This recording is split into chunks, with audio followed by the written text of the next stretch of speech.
there, how are you and welcome back. So in this video, I'll be talking about the second strategy or the second step on the strategy number 2. I said there are 5 basic strategies to getting a guaranteed scholarship in 6 months. And on this first, we've actually talked about the first strategy, and on the first strategy, we looked at 6 steps. This is the second strategy session, and we're looking at 6 things you need to do. So yeah, in the previous video, I said you need to connect to schools. I've created a list of schools that you know have funding. And how do you create this list of schools without using the SAC hackbook? That's where you need to go get the hackbook via our website. You need the hackbook today. After doing that list creation or creating a list of schools, or you need to start connecting with them. I talked about that in the last video. All right, in this video I'll be talking about connecting with past lecturers. Now, you have decided to start reaching out to universities abroad. This is not the time to feel yourself and feel big to the point that you no longer relate or connect with advisors from your past schools or previous programs. This is actually the time. I tell you, this is actually the time you want to start connecting with them.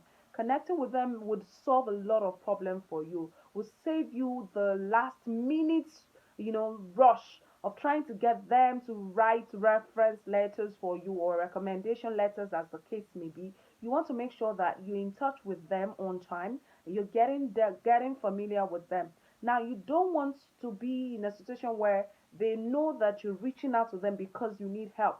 So you must start communicating with them long before the time you're actually going to be applying.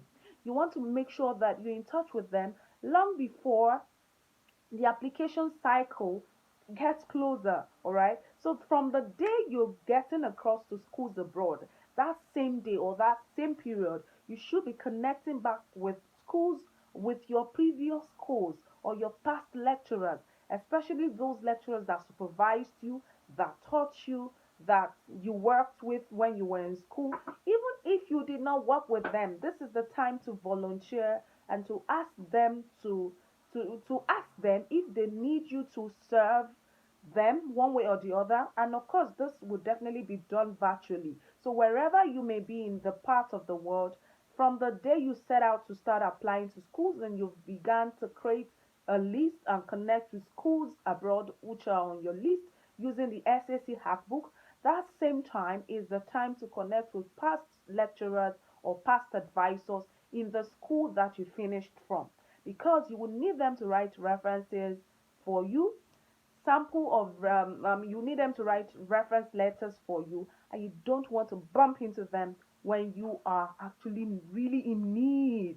You want to make sure that you've connected with them and you've bonded with them, despite that you may have finished from school for so long. And even if you're not an old graduate, fine, it's still good to make to what to connect with them, connect with your past lecturers today. I don't know what your relationship with your past advisors may have been in school. This is not the time to revisit old issues.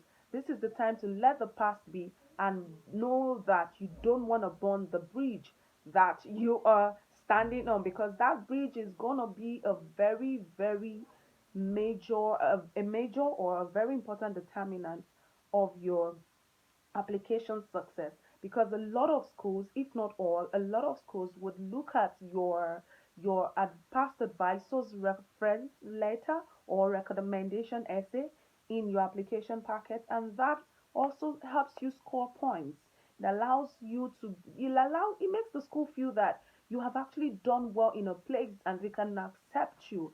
It's just like a reference letter coming from a previous employer to another employer. It gives you the job almost automatically. Of course, this doesn't make it automatic, but it does